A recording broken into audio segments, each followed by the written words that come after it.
Hello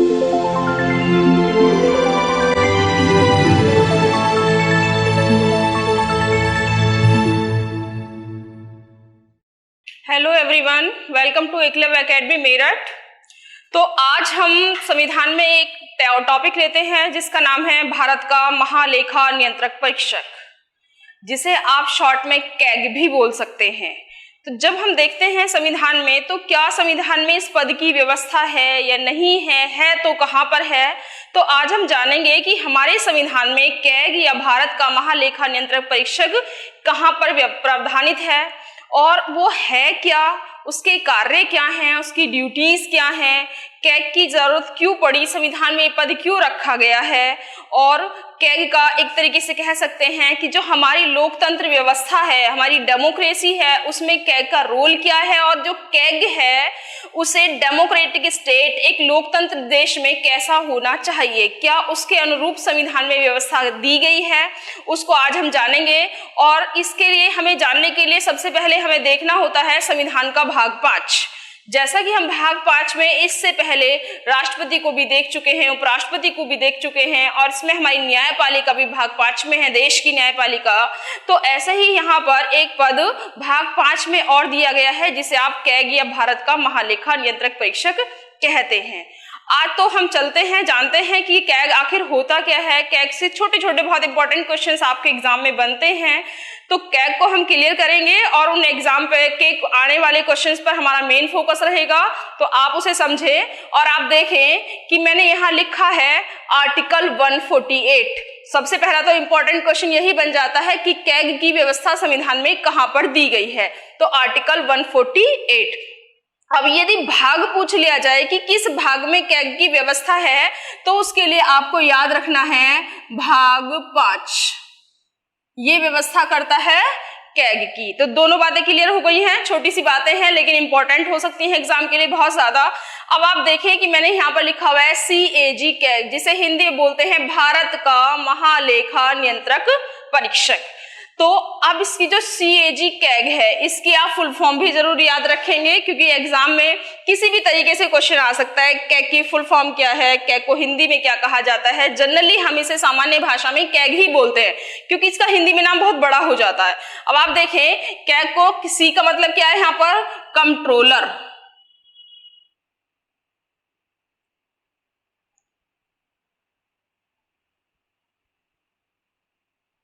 auditor general of India, controller general of India, जिसे आप short में बोलेंगे कैग। अब आप देखिए कि जो एक कैग है इसकी जरूरत क्यों पड़ती है या कैग का कार्य क्या है। तो उस कार्य को जानने से पहले हम देख लेते हैं कि कैग की नियुक्ति कौन करता है, कैग की योग्यताएं कौन क्या हैं, आखिर कैग को किस व्यक्ति को बनाया जा सकता है। तो इसके लिए जानने के लिए आप देखें, यहाँ सबसे पहले आपको याद रखना है कि जो कैग है इसकी योग्यता क्या होंगी, कौन व्यक्ति कैग बन सकता है। तो आपको ध्यान रखना है कि संविधान के आर्टिकल 148, इवन कह सकते हो आप पूरे संविधान में कहीं पर भी कैग की योग्यताओं का कोई जिक्र नहीं किया गया है कि उसकी योग्यता क्या होंगी। इससे पहले भी हमने जब राष्ट्रपति उपराष्ट्रपति को पढ़ा तो हम सबसे पहले योग्यता पढ़ते हैं, यहाँ पर भी हम योग्यता ढूंढते हैं कि आखिर कैग कौन बन सकता है। तो ध्यान रखें कि यहाँ कैग कौन बन सकता है, ऐसी कोई योग्यता आर्टिकल 148 में मेंशन नहीं की गई है। तो फिर कौन बनेगा, तो उसके लिए याद रखना है कि जो हमारे देश में पार्लियामेंट है, संसद है, संसद इसके पास पावर दी है आर्टिकल 148 ने कि संसद चाहे तो जैसा उसको ठीक लगता है वैसी योग्यताएं, वैसी सेवा शर्तें वो निर्धारित कर सकती है, किसके लिए, कैग के लिए। और मैं आपके जानने के लिए बता दूं कि संसद ने 1971 का एक लॉ पास किया हुआ है जो कैग की योग्यताओं के बारे में या फिर कौन व्यक्ति कैग बन सकता है उसकी या सेवा शर्तें क्या होंगी उनके बारे में व्यवस्था करता है। तो इस लॉ के अकॉर्डिंग जो 71 का कैग के लिए लॉ बना हुआ है, इसके अकॉर्डिंग उन्होंने संसद ने रूल बनाया हुआ है कि कोई भी प्रशासनिक अधिकारी, जो वर्तमान की स्थिति है कि कोई भी प्रशासनिक अधिकारी जिसे आप IAS बोल सकते हैं, वो ही एलिजिबल होगा किसके लिए, कैग के लिए। तो वर्तमान में जो भी कैग बनाया जाता है वो बनाया जाता है जो संसद द्वारा निर्धारित किया गया है। और सामान्यतः आप यदि याद रखें तो किसी प्रशासनिक अधिकारी को, अर्थात किसी आईएएस अधिकारी को, किसी प्रशासनिक अधिकारी आईएएस अधिकारी को ही कैग नियुक्त किया जा सकता है। ऐसी व्यवस्था इस 1971 के लॉ में है, लेकिन संविधान में इसकी क्या योग्यताएं होंगी ऐसा कहीं पर भी कोई जिक्र नहीं किया गया है। अब हम दूसरी ओर बात चलते हैं किसके लिए, हम कहते हैं कि आखिर जो भी कैग है बनेगा, इसकी नियुक्ति कौन करेगा, इसे अपॉइंट कौन करेगा। तो आपको ध्यान रखना है, जैसे मैं आपको पहले भी बता चुकी हूँ, जनरली सेंट्रल लेवल की हर नियुक्ति राष्ट्रपति करता है, तो यहाँ पर नियुक्ति कौन करेगा इसकी, राष्ट्रपति। अब आप देखें कि राष्ट्रपति, जैसा आप आर्टिकल 74 पढ़ते हैं तो वहां पर एक मंत्री परिषद का जिक्र किया गया है। तो जो मंत्री परिषद होती है वो एडवाइस करती है किसको, राष्ट्रपति को, कोई भी कार्य करने के लिए वो बाउंड होता है राष्ट्रपति मंत्री परिषद की एडवाइस से। तो यहाँ पर भी भले ही नियुक्ति देखें कौन कर रहा है, राष्ट्रपति कर रहा है, लेकिन आप ये बात मान करके चलेंगे कि राष्ट्रपति अपनी स्वविवेक से उसकी नियुक्ति नहीं कर रहा है। तो राष्ट्रपति को यहाँ पर नियुक्ति करने के लिए सलाह कौन दे रहा है, राष्ट्रपति को नियुक्ति करने के लिए सलाह दे रही है मंत्री परिषद, मिनिस्ट्री ऑफ काउंसिल।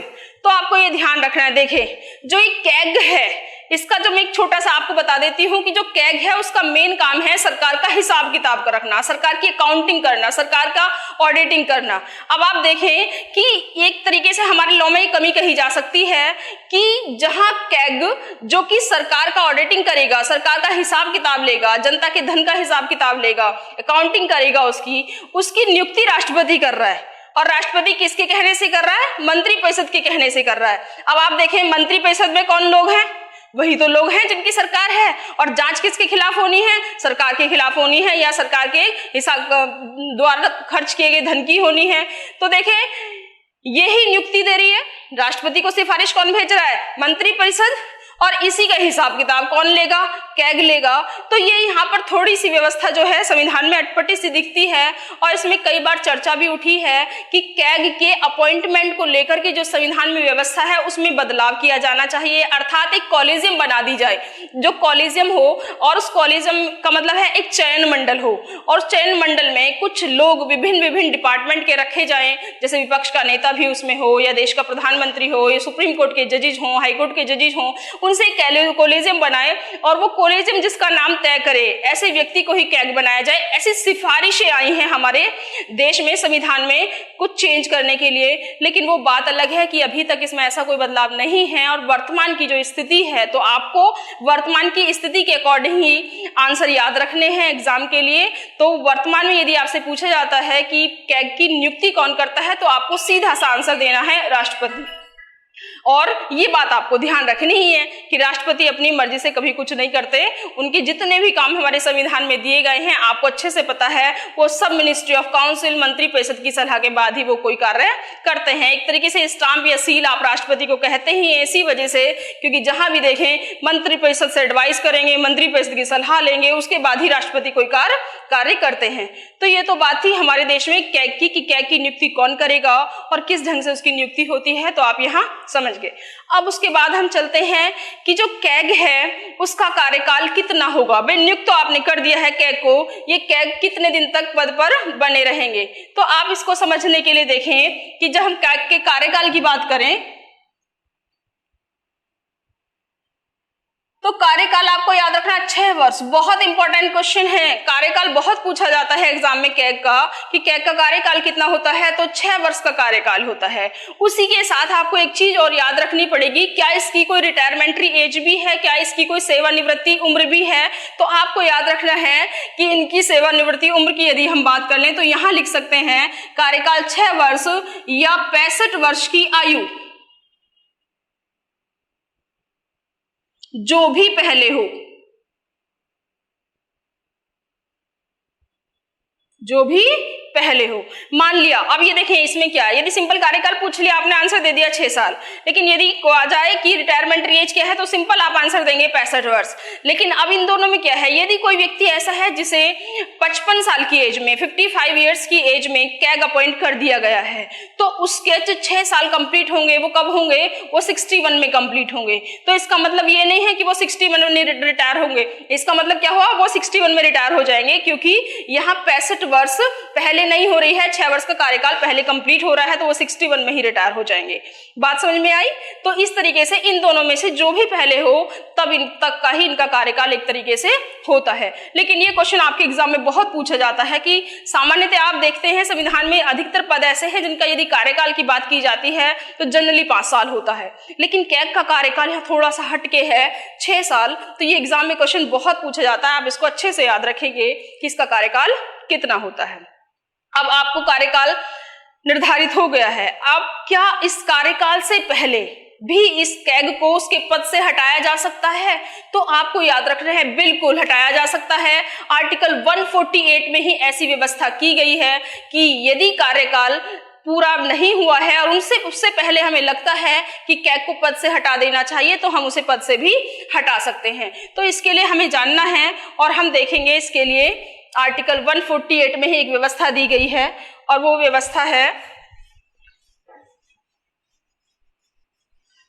यदि हम हटाने की बात करें कि इसको हटाया कैसे जा सकता है, तो आप हटाने के लिए याद रखें, आपको ध्यान रखना है जो हमारा सुप्रीम कोर्ट है, जब हम आर्टिकल 124 पढ़ते हैं वहां हम सुप्रीम कोर्ट को पढ़ते हैं, तो सुप्रीम कोर्ट में एक आर्टिकल है 124, मेन आर्टिकल है सुप्रीम कोर्ट का, इसमें एक क्लोज है, क्लोज 4। सुप्रीम कोर्ट अर्थात आर्टिकल 124 में जो रीति है,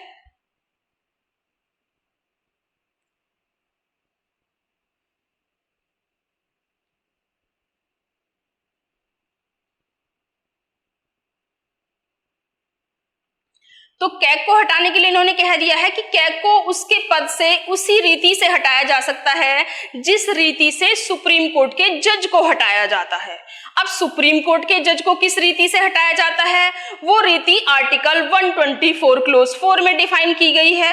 ठीक है, यदि सीधा पूछ लें कि कैग को किस आर्टिकल के तहत पद से हटाया जा सकता है, किस आर्टिकल की रीति से हटाया जाता है, तो आपको 124(4) की रीति याद रखनी है। 124(4) की रीति किसकी होती है? सुप्रीम कोर्ट के जज को जैसे हटाया जाता। अब सवाल आपके दिमाग में आ रहा होगा कि सुप्रीम कोर्ट के जज को कैसे हटाया जाता है, तो जब हम न्यायपालिका पढ़ेंगे हम उसका पूरा प्रोसीजर पढ़ेंगे कि सुप्रीम कोर्ट के जज को कैसे हटाया जाता है। तो यहाँ पर देखा हम कि एक मोटे तौर पे बता देती हूँ कि जो ये 124(4) है, अर्थात जो सुप्रीम कोर्ट के जज को हटाने की बात करता है, उसने 2 ग्राउंड दिए हैं। एक ग्राउंड दिया है कदाचार, मिसबिहेव, और दूसरा दिया है असमर्थता, इनकैपेसिटी। कदाचार या असमर्थता, यदि मिसबिहेव करने लगा है, इनकैपेबल हो गया है, शारीरिक रूप से अक्षम हो गया है, मानसिक रूप से अक्षम हो गया है, तो उस किसी भी ग्राउंड पर, ये 2 ग्राउंड याद रखने हैं, इन किसी भी ग्राउंड पर उस कैग को उसके पद से हटाया जा सकता है। तो यदि कैग का आधार पूछ लिया जाए, हटाने का आधार पूछ लिया जाए, तो आपको 2 ही शब्द याद रखने हैं, असमर्थता और कदाचार। एक तरीके से कह सकते हैं कि जब 124(4) आप आर्टिकल पढ़ते हैं तो वहां लिखा है सुप्रीम कोर्ट के जज को वैसे हटाया जाएगा जैसे कि राष्ट्रपति को हटाया जाता है, तो वहां ऐसे लिखा हुआ है, तो राष्ट्रपति को आपको याद आ रहा होगा, राष्ट्रपति को महाभियोग से हटाया जाता है। तो एक तरीके से यहाँ भी यही रूल लागू हो सकता है, ये भी कह सकते हैं। तो ये थी हमारी कैग को पद से हटाने की प्रक्रिया। ठीक, तो अब इसके बाद हम देखते हैं कि जो कैग है इसका वेतन क्या होगा। तो ध्यान रखें कि जो कैग का वेतन है ये भी कौन डिसाइड करेगा, ये भी संसद डिसाइड करेगी। कैग का वेतन कितना होगा, कैसे दिया जाएगा, डिसाइड बाय पार्लियामेंट। और दूसरी चीज आपको साथ ही याद रखनी है कि जो संसद ने डिसाइड किया है वो किस पर भारित होगा, किसके द्वारा दिया जाएगा, तो भारत की संचित निधि, consolidation fund of India, Bharat की संचित निधि। 2 अच्छे क्वेश्चन हैं कि कैग का वेतन कौन निर्धारित करता है, संसद। दूसरा अच्छा क्वेश्चन है कैग का वेतन किस निधि पर भारित होता है, तो आपको याद रखना है भारत की संचित निधि, क्योंकि ये संसद डिसाइड कर रही है तो इसलिए भारत की संचित निधि आपको याद रखना है। दूसरी बात आपको इसके लिए और भी याद रखनी है कि जो कैग है क्या इसके वेतन भत्तों में कोई अलाभकारी परिवर्तन हो सकता है, क्या इसके वेतन भत्तों में कभी कोई नकारात्मक परिवर्तन हो सकता है। तो आप ध्यान रखें कि नकारात्मक परिवर्तन, अलाभकारी परिवर्तन कैग के वेतन में नहीं होगा, ऐसा हमारे आर्टिकल 148 में ही लिखा हुआ है। तो एक तरीके से यहां पर आप याद रख सकते हैं कि अलाभकारी परिवर्तन नहीं होगा।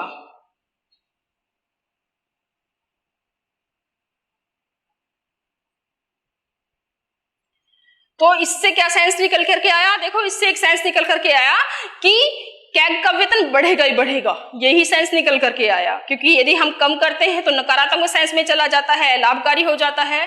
तो एक तरीके से ये भी कह सकते हैं कि उसके वेतन भत्तों में कटौती नहीं की जाएगी।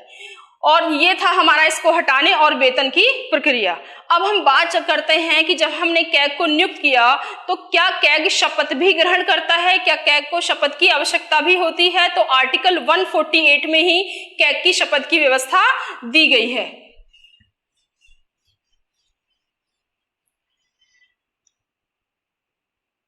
ओथ किसके सामने लेगा? तो आपको यहां ओथ के लिए भी याद रखना है क्या? राष्ट्रपति के सामने। कैग की शपथ किसके सामने होती है? राष्ट्रपति। देखिए ध्यान रखें, कैग की नियुक्ति राष्ट्रपति और कैग की शपथ भी राष्ट्रपति। अब इनकी नियुक्ति के संबंध में एक चीज और आपको याद रखनी है कैग के लिए, कि जो कैग की नियुक्ति होती है, जो कैग की नियुक्ति मैंने आपको अभी बताई थी, नियुक्ति भी कौन करता है? राष्ट्रपति करता है। तो जो कैग की नियुक्ति राष्ट्रपति करेगा, ये कैसे करेगा? एक अधिपत्र, अधिपत्र का मतलब है वारंट, वारंट इशू करेगा। और वो वारंट कैसा होगा? वो वारंट ऐसा होगा जिसमें हस्ताक्षर होंगे किसके? राष्ट्रपति के, मुद्रा लगी हुई होगी, सील लगी हुई होगी किसकी? राष्ट्रपति। तो राष्ट्रपति अपने हस्ताक्षर और मुद्रा सहित एक अधिपत्र जारी करेगा और उस अधिपत्र जारी करके वो नियुक्ति करेगा किसकी? कैग की। और नियुक्त होने के बाद कैग शपथ किसके सामने लेगा? प्रेसिडेंट ऑफ इंडिया के सामने, अर्थात राष्ट्रपति के सामने शपथ लेगा। एक कॉमन सी बात आपको यहाँ, एक और बड़ा अच्छा क्वेश्चन है जो आपको याद रखना है। कई बार यह बहुत डीप क्वेश्चन हो सकता है कि निम्न में से कौन सा पद ऐसा है जिसकी नियुक्ति अधिपत्र के माध्यम से नहीं होती या अधिपत्र के माध्यम से होती है, या किसकी नियुक्ति के लिए राष्ट्रपति को वारंट जारी करना पड़ता है? तो ध्यान रखेंगे कि हमारे देश में जो ये अधिपत्र वारंट जारी किया जाता है, एक सुप्रीम कोर्ट की नियुक्ति के लिए, एक हाई कोर्ट के जजों की नियुक्ति के लिए, एक गवर्नर ऑफ स्टेट की नियुक्ति के लिए और एक आपके कैग। ये 4 पद संविधान में ऐसे दिए गए हैं जिसकी नियुक्ति के लिए राष्ट्रपति अधिपत्र जारी करता है। तो ये एक अच्छा क्वेश्चन आपको मिला होगा। अब इसके बाद ये बात थी, हमारी नियुक्ति हो गई है, शपथ हो गई है, यदि हम हटाएं तो हटा कैसे सकते हैं ये भी हो गया है, कार्यकाल कितना होगा ये भी हमने यहाँ पर देख लिया है। अब हम चलते हैं कि जो ये कैग है, ये कैग कैसा होना चाहिए या फिर कैग का कार्य क्या होगा। तो आपको एक कॉमन बात तो याद रखनी ही होगी कि जो ये डेमोक्रेसी है हमारे देश में, लोकतंत्र है, तो यहाँ पर जितने भी पिलर हैं, जितने भी स्तंभ हैं, वो स्तंभ कैसे होने चाहिए? वो जुझारू होने चाहिए, ईमानदार होने चाहिए, कर्मठ होने चाहिए, या कह सकते हैं स्वतंत्र होने चाहिए अपने डिपार्टमेंट में। तो आखिर अब ये क्या कार्य करेंगे, इनका काम कैसा होगा? अब हम और इसके कार्य की ओर चलते हैं कि कैग का कार्य क्या होगा। अब आप कैग के कार्य की बात कर लें तो देखें, हमें 2 शब्द याद रखने हैं। एक शब्द होता है अकाउंटिंग का, जिसे आप लेखांकन कह सकते हैं, और एक शब्द होता है ऑडिटिंग, जिसे आप लेखा परीक्षण कह सकते हैं। एक अकाउंटिंग का है और एक ऑडिटिंग का है। इसके ये 2 कार्य होते हैं किसके? कैग के। अब क्या था, अकाउंटिंग का मतलब क्या है कि पैसा खर्च करना है, पैसा खर्च करना है। ये काम किसका था? ये काम है क्या, खर्च कैसे की, मतलब खर्च करना। तो ये काम किसका या खर्चा होगा, किस किस डिपार्टमेंट पे खर्च होगा, ये काम अकाउंटिंग। और ऑडिटिंग का मतलब है जो पैसा खर्च किया गया है उस खर्च का हिसाब किताब लेना। तो हिसाब किताब लेने को हम क्या कहते हैं? ऑडिटिंग कहते हैं। तो एक तरीके से जो कैग का काम होता है वो होता है कि सरकार के द्वारा खर्च किए गए पैसे का हिसाब किताब लेना, उसकी जांच करना, उसका परीक्षण करना, ये कार्य किसका होता है? कैग का होता है। अब आप देखें कि सरकार का पैसा मीन्स जनता का पैसा। अब जनता का पैसा कैसे खर्च हो? ईमानदारी से खर्च हो, स्वतंत्र रूप से खर्च हो, लेकिन ईमानदारी के साथ खर्च हो। तो इसके लिए हमने ये पद रखा है कैग। अब आप देखें कि जो ये पैसा खर्च किया गया और उस खर्च हुआ तो कैसे हुआ, हिसाब किताब लेना। भाई आपने पैसा खर्च किया और आपने अपने घर पे आके बता दिया आपने मुझे 100 रुपए दिए थे और मैंने ये पैसे ऐसे ऐसे खर्च कर दिए। उसके बाद आप ये हिसाब किताब देखेंगे, जांच करेंगे कि क्या जो पैसा खर्च किया गया था उसमें उन बातों फिजूल खर्ची तो कहीं नहीं हुई है, उसका हिसाब किताब रखना, इसे आप ऑडिटिंग कह सकते हैं। जिस काम के लिए पैसा दिया गया था, पैसा तो आप खर्च करके आ गए, ठीक, ये तो आपने अकाउंटिंग में बता दिया है, लेकिन जिस काम के लिए पैसा दिया गया था वो पैसा उसी कार्य में खर्च हुआ नहीं हुआ, इसकी जांच करना क्या कहलाएगा? ऑडिटिंग कहलाएगा। अब आप देखें कि जो 1950 है, 1950 से 1976, 1950 से 1976 तक अकाउंटिंग का काम, ऑडिटिंग का काम, ये दोनों ही काम कौन करता था? कैग करता था। दोनों ही काम कैग करता है। अब एक चीज और आपको याद रखनी है कि जो कैग होता है ये संपूर्ण भारत के लिए होता है। कैग संपूर्ण भारत के लिए, जैसे हमने इससे पहले महान्यायवादी पढ़ा, महाधिवक्ता पढ़ा। महान्यायवादी है देश के लिए, महाधिवक्ता है स्टेट के लिए, लेकिन यहाँ पर ऐसी कोई व्यवस्था नहीं है। यहाँ कैग पूरे देश के लिए होगा, संपूर्ण भारत के लिए होगा।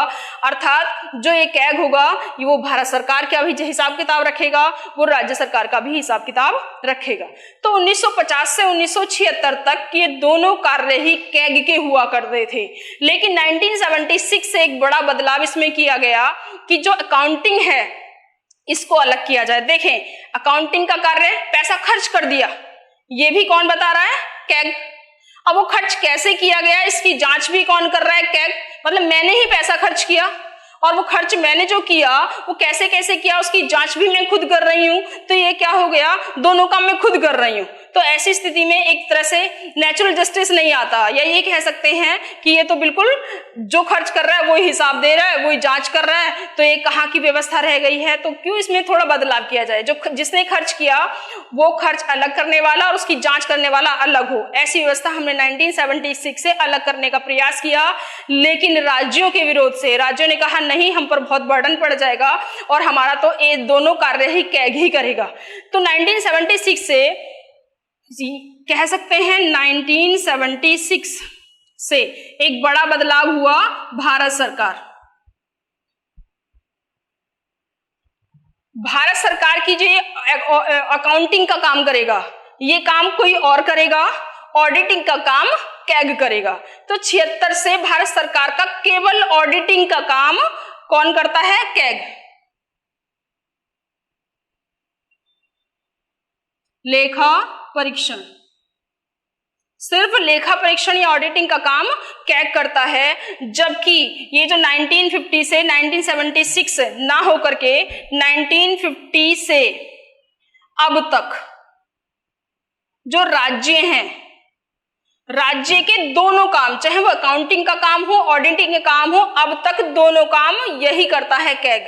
और यहाँ पर बदलाव है, एक तरीके से कह सकते हैं कि राज्य सरकार का तो काम चाहे वो अकाउंटिंग का हो, ऑडिटिंग का हो, अभी भी कैग ही करता है, लेकिन भारत सरकार ने 1976 से कुछ चेंज कर दिया। उसने अपना अकाउंटिंग का काम अलग डिपार्टमेंट को दे दिया है और ऑडिटिंग का काम उसका कैग का ही रह गया है। अब अकाउंटिंग का काम की यदि हम बात कर लें तो वो भारत सरकार ने किसे दिया है? तो आपने एक पद का नाम सुना होगा, CGA। देखो ध्यान रखेंगे, ये है CAG, ये है CGA, controller general of accounting, controller general of accounting.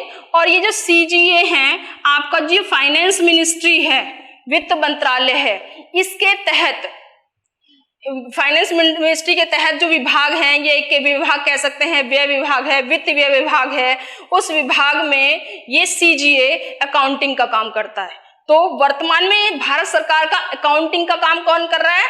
CGA कर रहा है। ठीक, मैंने एक नाम बताया होगा, कभी आपको यदि करंट लिखवाई होगी तो उसमें आपको एक नाम याद आ रहा होगा, सोमा राय वर्मन, सोमा राय वर्मन, जो कि वर्तमान में हमारी CGA है। तो आपको याद रखना है कि वर्तमान में CGA कौन है? सोमा राय वर्मन।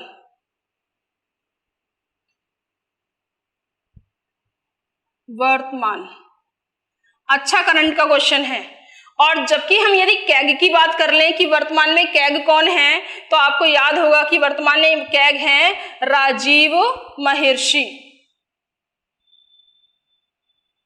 वर्तमान में 2 क्वेश्चन यहाँ से अच्छे हैं। वर्तमान में कैग कौन है? तो ये है राजीव महर्षि। और वर्तमान में सीजीए कौन है? तो वो है सोमाराय वर्मन। और सीजीए वो पद है जो कि फाइनेंस मिनिस्ट्री के अधीन आता है और वो उसका काम क्या है? भारत सरकार के अकाउंटिंग करना, जबकि केंद्र राज्य सरकार की अकाउंटिंग ऑडिटिंग दोनों का काम आपका कैग ही करता है। ठीक, तो ये तो बात थी हमारी बेसिक स्पेशली काम क्या होते हैं। अब आप देखें, हम नेक्स्ट चलते हैं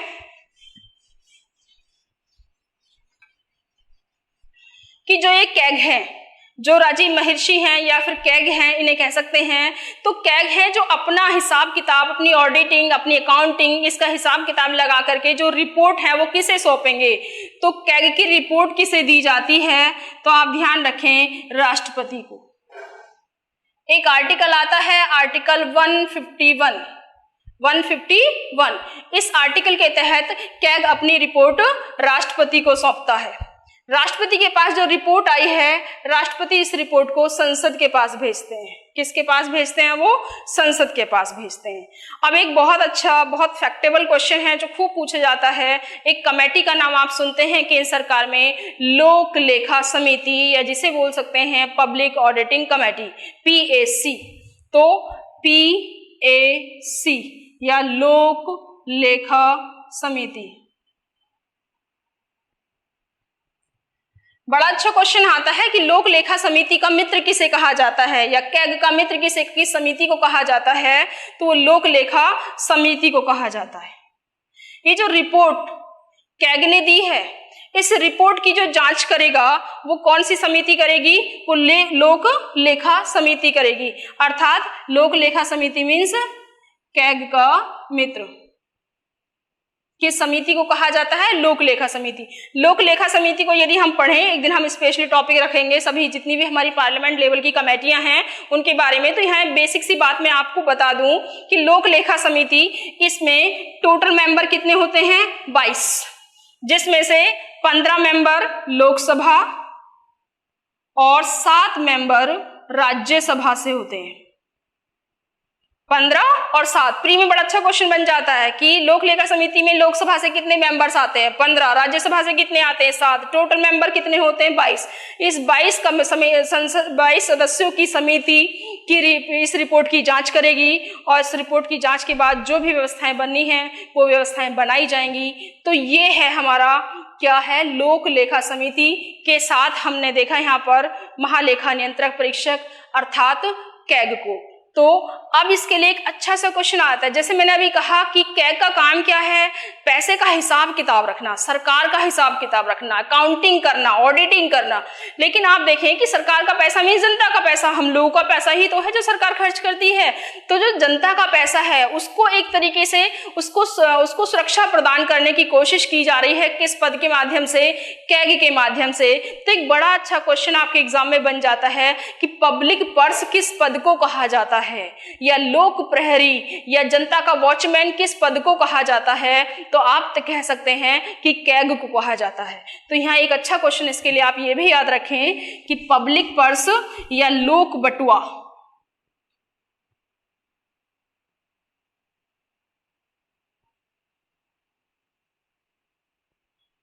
पब्लिक पर्स या लोक बटुआ या जनता का प्रहरी किसे कहा जाता है? तो आप याद रखेंगे ये कैग को कहा जाता है। अब हम वर्तमान में तो देख चुके हैं कि वर्तमान में हमारे कैग कौन है। तो ये आपको याद रखना है कि वर्तमान में हमारे कैग राजीव महर्षि हैं। और सबसे पहले हमारे कैग कौन थे? प्रथम कैग कौन थे? तो नरहरि राव हमारे पहले कैग, प्रथम कैग नरहरि राव सिंह, ये हमारे प्रथम कैग थे। और वर्तमान में हमारे कैग, जैसे मैंने अभी ऊपर लिखा बताया, राजीव महर्षि। और वर्तमान में CGA ये सोमाराय वर्मन। ये 3 क्वेश्चन और 2 क्वेश्चन ये स्पेशली, ये दोनों क्वेश्चन आपके करंट के बीच से भी जोड़ के आप उनको पढ़ सकते हैं। ठीक है। तो आज इस तरीके से हमने कैग को पढ़ा, कैग कौन होता है, कैग की व्यवस्था संविधान में कहाँ है, कैग की नियुक्ति कौन करता है, योग्यताएं क्या होती हैं। तो योग्यता के नाम पे आपको सिर्फ प्रशासनिक अधिकारी जो होता है उसको नियुक्त किया जाता है, यही आप कह सकते हैं, संसद निर्धारित करेगी, ये आप कह सकते हैं। तो ये हमने बेसिक, यहाँ पर 10-12 क्वेश्चन आपको बड़े अच्छे सुंदर से क्वेश्चन मिल जाएंगे। आप इस लेक्चर को देखें और समझें कि कैग का काम क्या है, क्या कैग की व्यवस्था संविधान में क्यों की गई है, क्या कमियां कुछ रह रही हैं इस पद में, चेंज बदलाव की कोई आवश्यकता है, मांग रही हैं। तो ये आप यहाँ देखा, समझा और आप इसे यहाँ पढ़ें, समझें, खूब देखें। और यदि आपको ये पसंद आए तो आप इसे लाइक करें, सब्सक्राइब करें, शेयर करें एंड कमेंट्स ज़रूर करें। Thank you so much.